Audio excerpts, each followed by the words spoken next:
रोमियों के नाम संत पौलुस का पत्र अध्याय 1। अभिवादन। यह पत्र ईसा मसीह के सेवक पौलुस की ओर से है, जो ईश्वर द्वारा प्रेरित चुना गया और उसके सुसमाचार के प्रचार के लिए नियुक्त किया गया है। जैसा कि धर्म ग्रंथ में लिखा है, ईश्वर ने बहुत पहले अपने नबियों द्वारा इस सुसमाचार की प्रतिज्ञा की थी। यह सुसमाचार ईश्वर के पुत्र हमारे प्रभु ईसा मसीह के विषय में है।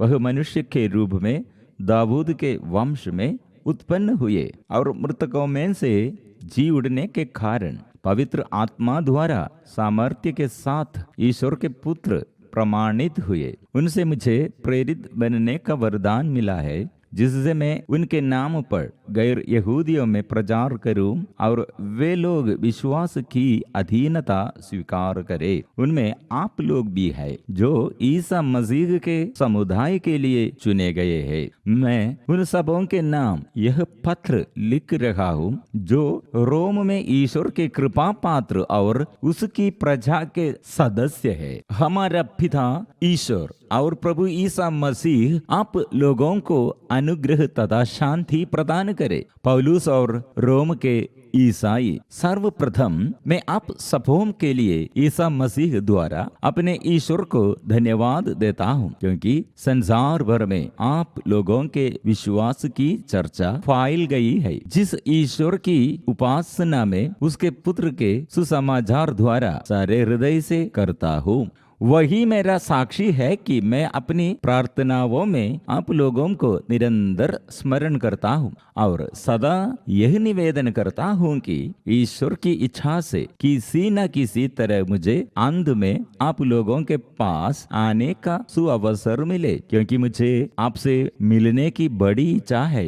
मैं आपको विश्वास में सुदृढ़ बनाने के लिए आध्यात्मिक वरदान देना चाहता हूँ, या यूं कहे, मैं चाहता हूँ कि मैं आप लोगों के यहाँ रहकर आपके विश्वास से सांत्वना प्राप्त करूं और आप मेरे विश्वास से। भाइयों, मैं आप लोगों को बताना चाहता हूँ कि मैंने बार बार आपके यहाँ आने की योजना बनाई, किंतु अब तक इसमें कोई न कोई बाधा आती रही। जैसे अन्य राष्ट्रों में, वैसे आपके बीच भी मैं सफल कार्य करना चाहता हूँ। मैं अपने को यूनानियों और गैर यूनानियों, ज्ञानियों और अज्ञानियों के प्रति उत्तरदायी समझता हूँ। इसलिए मैं रोम में आप लोगों के बीच सुसमाचार का प्रचार करने के लिए उत्सुक हूँ। ईश्वर की सत्य प्रतिज्ञा मुझे सुसमाचार से लज्जा नहीं, यह ईश्वर का सामर्थ्य है, जो प्रत्येक विश्वासी के लिए पहले यहूदी और फिर यूनानी के लिए मुक्ति का स्रोत है। सुसमाचार में ईश्वर की सत्य प्रतिज्ञा प्रकट होती है, जो विश्वास द्वारा मनुष्य को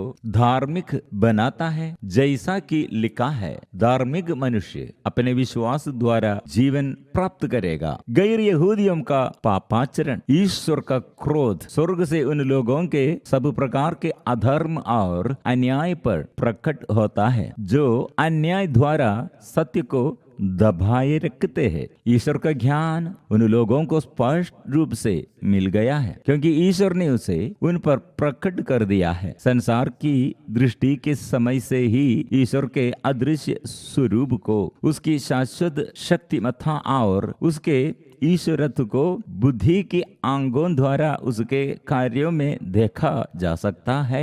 इसलिए वे अपने आचरण की सफाई देने में असमर्थ है, क्योंकि उन्होंने ईश्वर को जानते हुए भी उसे समुचित आदर और धन्यवाद नहीं दिया। उनका समस्त चिंतन व्यर्थ चला गया और उनका विवेकहीन मन अंधकारमय हो गया। वे अपने को बुद्धिमान समझते हैं, किंतु वे मूर्ख बन गए हैं। उन्होंने अनश्वर ईश्वर की महिमा के बदले नश्वर मनुष्य, पक्षियों, पशुओं तथा सर्पों की अनुकृतियों की शरण ली। इसलिए ईश्वर ने उन्हें उनकी घृणित वासनाओं का शिकार होने दिया और वे एक दूसरे के शरीर को अपवित्र करते हैं। उन्होंने ईश्वर के सत्य के स्थान पर झूठ को अपनाया और सृष्ट वस्तुओं की उपासना और आराधना की, किंतु उस सृष्टिकर्ता की नहीं, जो युगों युगों युगों तक धन्य है। आमीन। यही कारण है कि ईश्वर ने उन्हें उनकी घृणित वासनाओं का शिकार होने दिया। उनकी स्त्रियां प्राकृतिक संसर्ग छोड़कर अप्राकृतिक संसर्ग करने लगी। इसी प्रकार उनके पुरुष भी स्त्रियों का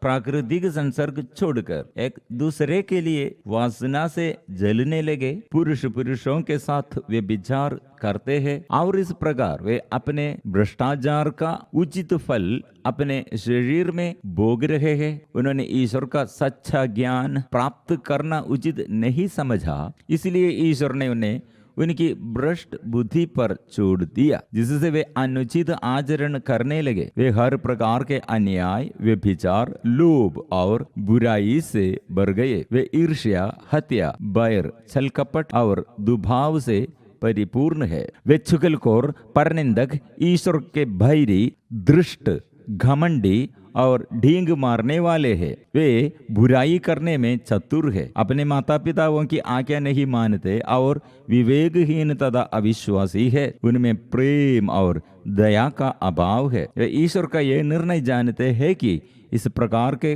कर्म करने वाले प्राणदंड के योग्य है, फिर भी वे न केवल स्वयं यही कुकर्म करते हैं, बल्कि ऐसे कुकर्म करने वालों की प्रशंसा भी करते हैं।